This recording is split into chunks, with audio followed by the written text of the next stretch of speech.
হে everyone, কেমন আছো তোমরা? আমি একদম ভালো আছি, তাই তো নিয়ে আসলাম তোমাদের জন্য একটা নিউ ডেইলি ব্লগ। সকালটা শুরু করেছিলাম কিন্তু আমি এই ফ্রুটসগুলো দিয়ে। তো দেখতে পাচ্ছ একটা কাঁচা লঙ্কা আর একটু পিঙ্ক সল্টও আছে। তো একটু এটা মেখে আমি খাবো মাঝে মাঝে, কারণ শশাটা আমার এমনি খেতে অতটা ভালো লাগে না।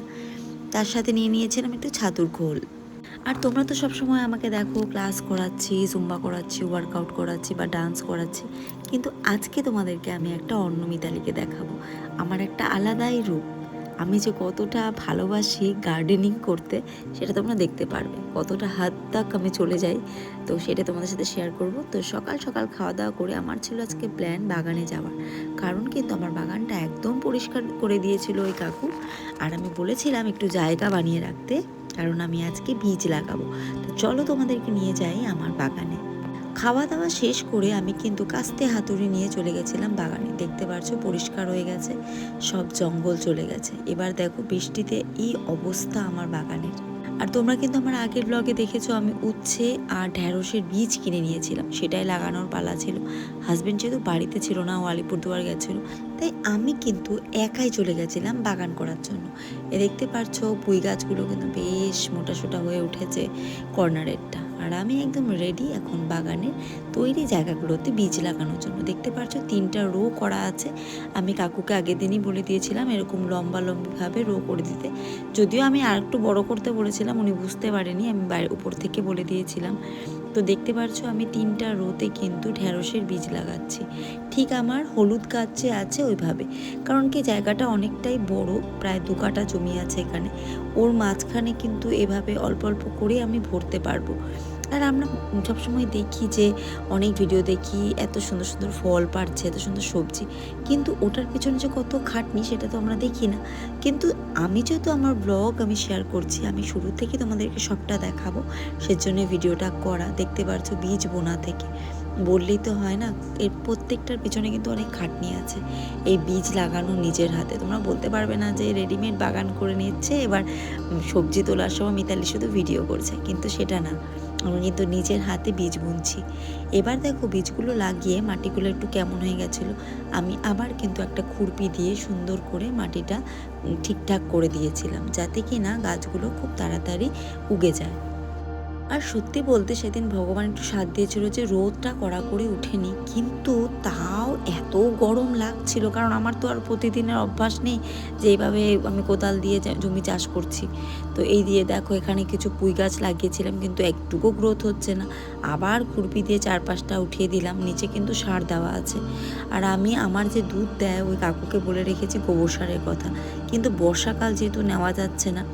আর দেখতে পাচ্ছ আমার গাঁদা ফুলের গাছগুলো কিন্তু অনেক বড় বড় হয়ে গেছে, তাই ওখান থেকে কিছু ডাল কেটে নিয়েছিলাম। আর এই যে জায়গাটা রেডি করে গেছে কাকু, ওখানে কিন্তু আমি বুনে দিয়েছি করলার বীজ, মানে উচ্ছের বীজ।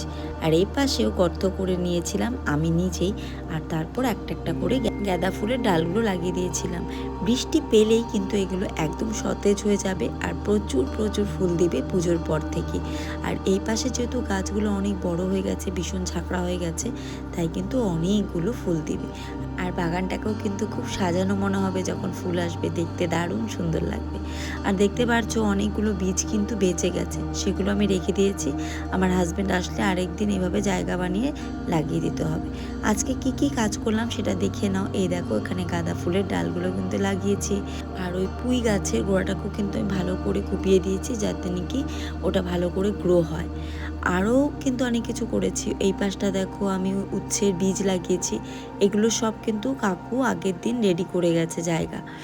একটু বড়ই বলেছিলাম কিন্তু অল্পই করেছে, যাই হোক পরে আবার করতে হবে।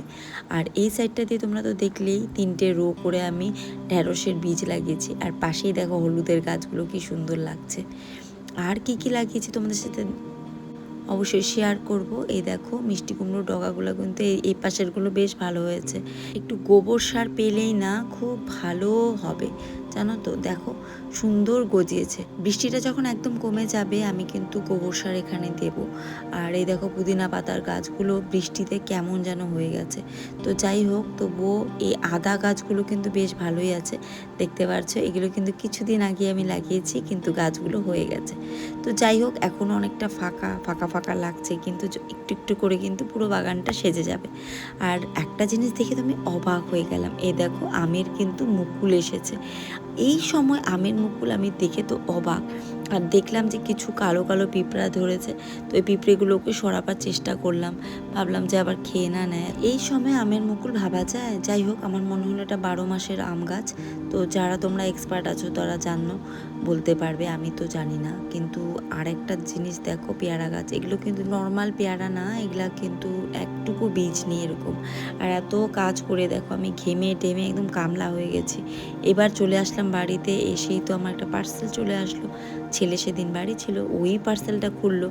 আসলে আমি অর্ডার করেছিলাম একটা স্পোর্টস শ্যু, কারণ আমার খুব দরকার ছিল। এটা জুম্বার জন্য আমি নিয়েছি, কারণ ক্যাম্পাসের শ্যু না খুব কমফোর্টেবল লাগে আমার কাছে। আমার যেটা ইউজ করি ওটাও কিন্তু ক্যাম্পাসের। এই ভায়োলেট কালারটাই নিয়েছি, এটা খুব ভালো লেগেছে আমার। তোমরা জানিও তোমাদের কেমন লাগলো।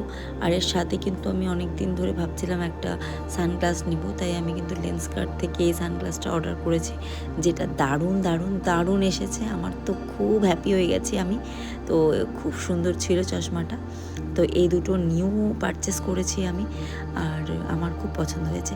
আর আজকের এই ভিডিওটা কিন্তু আমি এখনই শেষ করব, আর নিয়ে আসবো খুব তাড়াতাড়ি আমাদের জন্য একটা নিউ ব্লগ। তো এই মিতালি একটু অন্যরকম মিতালি, কারণ একদম চাষবাসে ঢুকে গেছি আমি। আসলে আমার ভালো লাগে, কে কি মনে করলো, কে কি ভাবলো, সেটা আমি একদমই কোনোদিনই চিন্তা করি না। আমার যেটা ভালো লাগে সেটাই করি। আর খুব তাড়াতাড়ি নিয়ে আসবো নিউ ব্লগ। ওকে, বাই, সবাই ভালো থাকো।